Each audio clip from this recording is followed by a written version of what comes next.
자, 대부분의 신랑분들이 이렇게 한 달 벌어서 한 달에 모두 지출되는 분들이 많습니다. 그래서 모아둔 돈이 많지 않죠. 예를 들어 볼게요. 국제 결혼을 하기로 마음 먹고 알아보는 신랑이 있습니다. 위에서 말한 그 신랑이에요. 월급 받아서 생활하면 그리 남지 않은 일반적인 직장인. 결혼을 하려고 보니 1,300만 원이라는 금액이 눈에 들어옵니다. 상담을 받아보니 다 해서 2,300만 원 정도는 생각해야 된다고 대부분 업체에서 말을 해줍니다. 이건 국제결혼을 알아보려고 카페에 가입을 하거나 조금만 알아봐도 알 수 있는 금액들이기 때문에 미리 말을 안 해줄 필요가 없습니다. 생각보다 많이 드는구나 하고 잠깐 멈칫하고 있을 무렵 업체가 상담까지 한 신랑을 가만히 놔두지 않죠. 매일 전화해서 부축입니다. 그러다 진짜 마음에 드는 신부가 나타나고 망설이면 놓치지 않을까 하고 조급해지죠. 그리고 만나겠다고 하고 계약을 해버립니다. 2,300만 원 정도 만들어 보지 뭐. 그리고 직장인 신용대출을 알아보고 2천만 원 정도 대출을 받습니다. 자, 여러분들 2천만 원이라는 대출, 쉽게 생각할 수도 있지만 2천만 원이라는 돈은 3년 동안 60만 원씩 넘는 돈을 매달 내야 되는 큰 돈이에요. 3년 동안 60만 원. 즉, 내 월급이 300이었는데 3년 동안 240만 원으로 줄어든 상황이 돼버리는 거죠.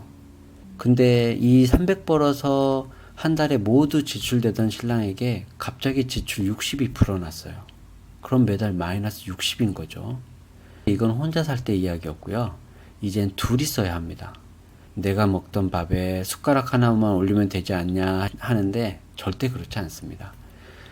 신부 입국하면 제일 먼저 약정 걸어서 휴대폰 하나 사면 월 10만 원 또 나가게 되고, 겨울철에 따뜻하고 괜찮은 파카 하나 사주면 2, 30만 원 또 날라가게 되고, 만일을 위해 또 실비보험이라도 들어줘야 되고, 치과도 데려가야 하고, 주말이면 외식도 해야 하고, 평소에 먹지도 않던 과일도 신부를 위해 사가지고 들어가야 합니다.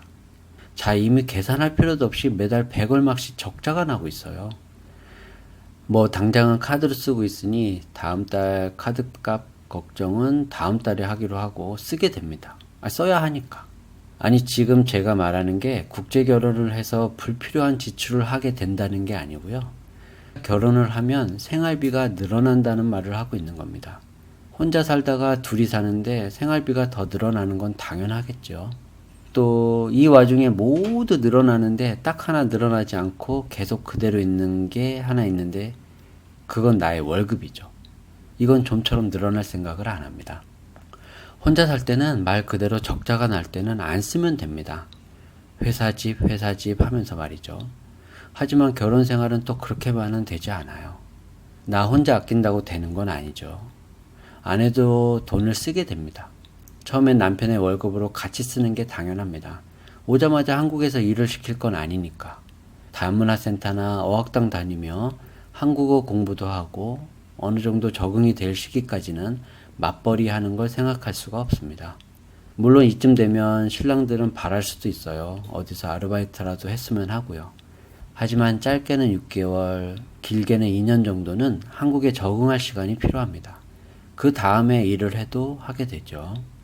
이 기간을 안정적으로 버티게 해주는, 혹은 부족하지만 그나마 버틸 수 있게 해주는 금액이 처음에 말한 그 4천에서 쓰고 남은 금액, 즉 1,700만 원 정도, 이게 우리 가정이 안정기에 들어가는 그 1년을 버티게 해줄 수 있는 버팀목이 되는 겁니다.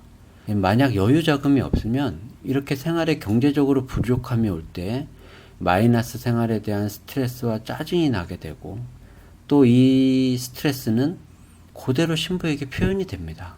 신부가 바보가 아닌 이상은 알죠. 남편의 기분이 좋지 않다는 걸, 특히 우리 가정이 경제적으로 힘들고 있다는 걸 알죠. 눈치를 보기 시작합니다.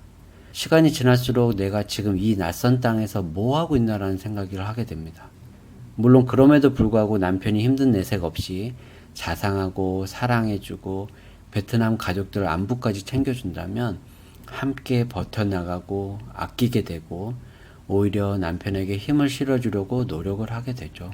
자, 4천의 여유 자금이 없으면 국제결혼도 잠시 고민을 해보자는 말이 이해가 되셨는지 모르겠습니다. 다음 편엔 이 상황에 직접적으로 영향을 받았던 신랑의 경험담을 한번 말해 보도록 하겠습니다. 오늘은 여기까지 하겠습니다. 감사합니다.